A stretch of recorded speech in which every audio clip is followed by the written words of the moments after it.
नमस्कार। विज्ञान, प्रौद्योगिकी, आविष्कार और नवाचार से जुड़े देश के पसंदीदा कार्यक्रम ज्ञान विज्ञान में आपका स्वागत है। मैं राकेश अंदानिया एक बार फिर से हाजिर हूँ एक नए अंक के साथ। आज मैं IIT गांधीनगर में हूँ। हम यहाँ बात करेंगे यहाँ के एक शोधकर्ता द्वारा तैयार एक ऐसे मॉडल के बारे में जिससे मेट्रो स्टेशनों में आग लगने की स्थिति में भीड़ को आसानी से बाहर निकाला जा सके। और बात करेंगे कोलेस्ट्रॉल कम करने वाली दवाओं पर शोध के बारे में। लेकिन सबसे पहले नजर डालते हैं आज की सुर्खियों पर। भीड़ भरे मेट्रो स्टेशन पर आग से सुरक्षित निकासी के लिए IIT गांधीनगर के शोधकर्ताओं ने विकसित किया डिजाइन मॉडल।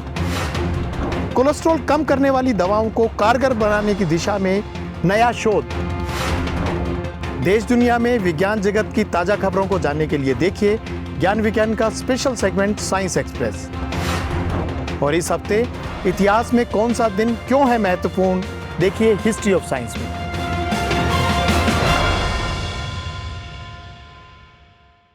IIT गांधीनगर के शोधकर्ताओं ने मेट्रो स्टेशन जैसी जगह पर आग लगने की स्थिति में भीड़ को कैसे सुरक्षित बाहर निकाला जाए, इस पर एक मॉडल विकसित किया है। ज्यादा जानकारी के लिए देखिए ज्ञान विज्ञान की ये स्पेशल रिपोर्ट। भारतीय शहरों में मेट्रो रेल प्रणाली अब आम होती जा रही है। महानगरों के अलावा छोटे शहरों में भी यह परिवहन का एक प्रमुख साधन बन रहा है। मेट्रो स्टेशनों पर पीक आवर्स में भारी भीड़ होती है। ऐसे में आग जैसी दुर्घटनाओं का सामना एक चिंता का विषय है। खासकर भूमिगत स्टेशनों में ऐसा होने पर क्या किया जाए, ये एक बड़ा सवाल है। भारतीय प्रौद्योगिकी संस्थान गांधीनगर के शोधकर्ताओं ने अब इन्हीं सुरक्षा उपायों को बढ़ाने के लिए एक अध्ययन शुरू किया है, जिससे आग लगने जैसी आपात स्थिति में लोगों की निकासी के क्या उपाय किए जा सकते हैं, इसका पता लगाया जा रहा है। इस स्टडी में हम ये जानना चाहते हैं कि जो भारतीय लोगों का बिहेवियर है, उनका व्यवहार है, उनका जो सांस्कृतिक बैकग्राउंड है, उसका ये सारे पैरामीटर्स पे क्या फ़र्क पड़ता है, उनके चलने की स्पीड पे क्या फ़र्क पड़ता है। जैसे भारतीय परिधान वेस्टर्न परिधानों से काफ़ी अलग हैं, उनकी वजह से उनके चलने के स्पीड में या उसमें क्या फ़र्क पड़ता है, वो कैसे सोचते हैं, किसी भी खतरे को देख के उनका मानसिक रिस्पॉन्स कैसा होता है। क्योंकि हम लोगों में से कई लोग अगर एक ही सिचुएशन में डाले जाएं तो सबका रिस्पॉन्स अलग अलग आएगा।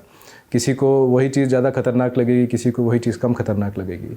तो ये सारी चीज़ें हम इस स्टडी के थ्रू हम जानना चाहते हैं कि भारतीय परिवेश में ये सारे फैक्टर्स का, इन पैरामीटर्स का जो निकासी का समय है उसमें क्या फ़र्क पड़ेगा, उसको हम कैसे और बेहतर बना सकते हैं। इस तरह के उपाय विकसित करने के लिए भीड़ के व्यवहार का अध्ययन करना बहुत ज़रूरी है। ऊपरी मंजिलों या भूमिगत बने मेट्रो स्टेशनों में इसके लिए मॉक ड्रिल करना भी काफी मुश्किल काम है। IIT शोधकर्ताओं ने इस विश्लेषण के लिए कंप्यूटर मॉडल विकसित किए हैं। इनके द्वारा आग के आकार, उसकी गंभीरता, यात्रियों की संख्या और घनत्व, निकास मार्गों और वेंटिलेशन के साधनों को ध्यान में रखकर विभिन्न परिदृश्यों में निकासी के समय की जांच की गई। शोधकर्ता अब इन नतीजों का असली मेट्रो स्टेशनों पर भौतिक प्रयोगों के द्वारा सत्यापन कर रहे हैं। इस अध्ययन के दिसंबर 2024 तक पूरा हो जाने की उम्मीद है।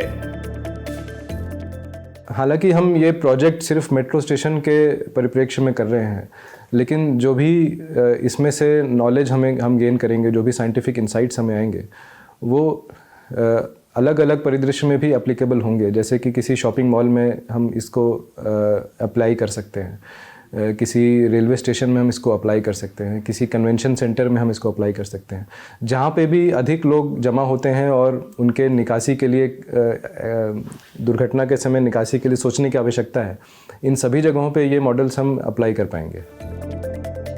रेलवे प्रणाली या स्टेशनों पर व्यवहार को लेकर विभिन्न राष्ट्रीय, अंतर्राष्ट्रीय सुरक्षा मापदंड मौजूद हैं, लेकिन भारतीय शोधकर्ताओं द्वारा भारतीय यात्रियों की उम्र, लिंग, संस्कृति के साथ सबकी आपात स्थिति में मनोवैज्ञानिक प्रतिक्रिया जैसे महत्वपूर्ण मापदंडों पर पहली बार इस तरह का अध्ययन किया जा रहा है, जो मेट्रो के अलावा विभिन्न परिस्थितियों में सुरक्षा मानक तय करने के लिए सहायक हो सकता है।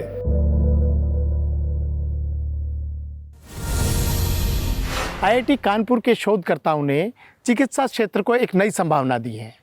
उन्होंने कोलेस्ट्रॉल कम करने वाली दवाओं के आणविक स्तर पर काम करने के तरीके को एक नए तरीके से दर्शाया है।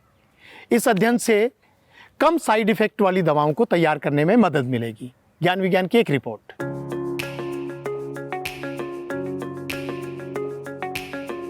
आधुनिक जीवन शैली और खानपान के चलते शरीर में हाई कोलेस्ट्रॉल की समस्या आम हो गई है।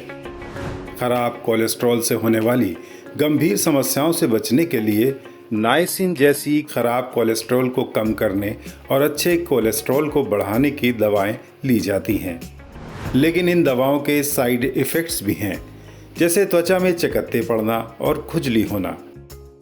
आईआईटी कानपुर के शोधकर्ताओं द्वारा किए गए नए अध्ययन से अब इस समस्या से निजात पाने की उम्मीद बढ़ी है।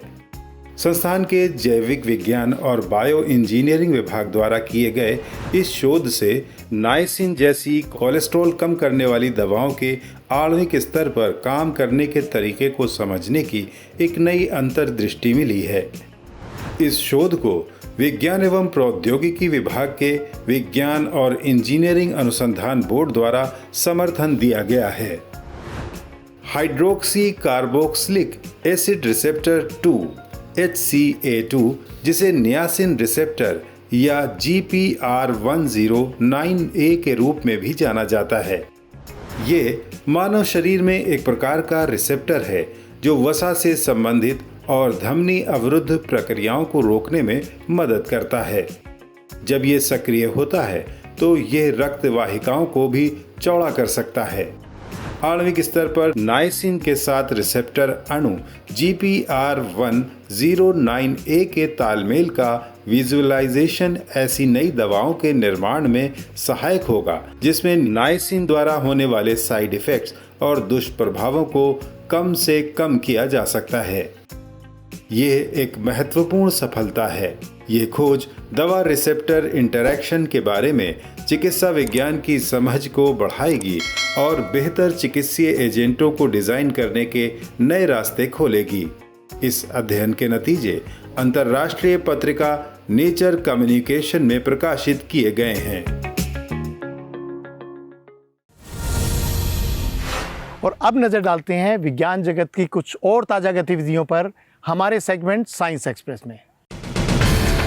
पिछले दिनों तेजपुर विश्वविद्यालय असम में north east conclave adaptation and resilience 2024 का 2 दिवसीय आयोजन किया गया। इस सम्मेलन में जलवायु परिवर्तन पर नए और टिकाऊ समाधानों पर चर्चा की गई। इस चर्चा का उद्देश्य पूर्वोत्तर भारत में कृषि क्षेत्र में अनुकूल रणनीतियों की जरूरत, प्राकृतिक आवास, वनस्पति और अहम जैव संसाधनों पर जलवायु परिवर्तन के पड़ रहे हानिकारक प्रभावों को कम करने के प्रयास करना था। इस मौके पर विज्ञान एवं प्रौद्योगिकी विभाग के जलवायु, ऊर्जा और सतत प्रौद्योगिकी प्रभाग की प्रमुख डॉक्टर अनीता गुप्ता, भारतीय विज्ञान संस्थान बेंगलुरु के विशेषज्ञ प्रोफेसर NH रविचंद्रन सहित विभिन्न संस्थानों के प्रतिनिधि मौजूद रहे। इन्होंने अपने अपने क्षेत्रों में उठाए जा रहे महत्वपूर्ण कदमों पर प्रकाश डाला। नलके से आने वाला पानी नाक में डालने से आप ब्रेन ईटिंग अमीबा का शिकार बन सकते हैं।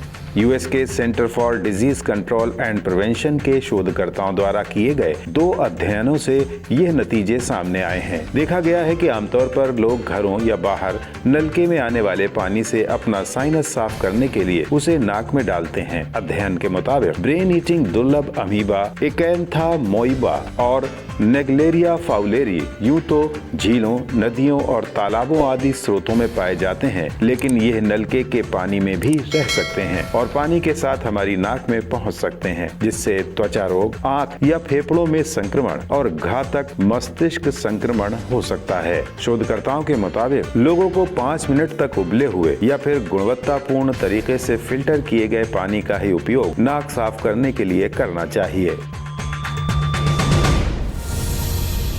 इतिहास के पन्नों में दर्ज वैज्ञानिक उपलब्धियों को जानने के लिए आइए देखते हैं ज्ञान विज्ञान का special segment history of science.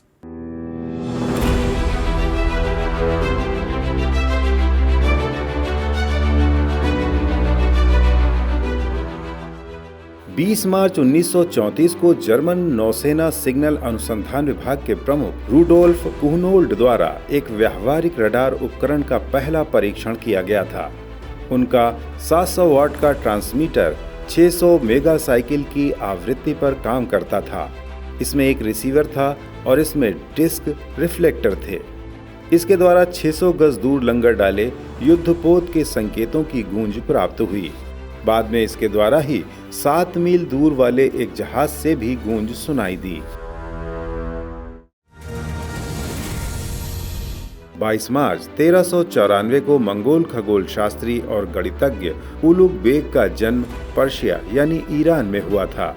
ये मंगोल वैज्ञानिक अपने समय का सबसे महान खगोल शास्त्री था। अपनी इसी रुचि के चलते उन्होंने समरकंद में एक वेधशाला बनवाई। अपने अवलोकनों में उन्होंने दूसरी शताब्दी के प्रसिद्ध खगोल शास्त्री टॉलेमी की गणना में कई त्रुटियों की खोज की, जिनके आंकड़े अभी भी उपयोग किए जा रहे थे। 994 सितारों वाला उनका तारा मानचित्र हिप्पारकस के बाद पहला नया मानचित्र था।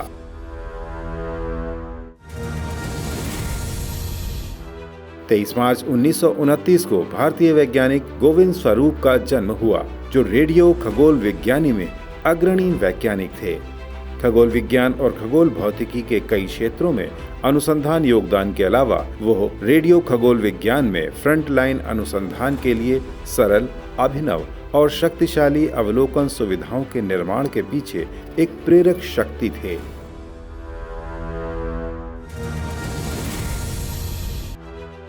पच्चीस मार्च 1903 को टाइम्स अखबार ने बताया कि फ्रांसीसी भौतिक विज्ञानी पियरे क्यूरी ने मैरी क्यूरी की सहायता से विज्ञान अकादमी को बताया कि हाल ही में खोजे गए रेडियम में बिना दहन, बिना रासायनिक परिवर्तन के और इसकी आणविक संरचना में कोई बदलाव किए बिना लगातार गर्मी उत्सर्जित करने की असाधारण क्षमता है।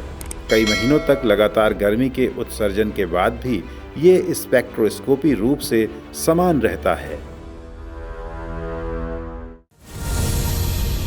तो आज के अंक में बस इतना ही। आपको ये कार्यक्रम कैसा लगा? अगर आपको ये कार्यक्रम पसंद आया तो आप इसे लाइक करें और अपने दोस्तों के बीच शेयर ज़रूर करें।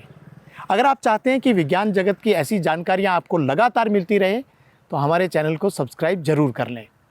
विज्ञान, प्रौद्योगिकी, आविष्कार और नवाचार की नई जानकारियों के साथ अगले हफ्ते आपसे फिर होगी मुलाकात। तो तब तक बने रहिए हमारे साथ वैज्ञानिक सोच के साथ। नमस्कार।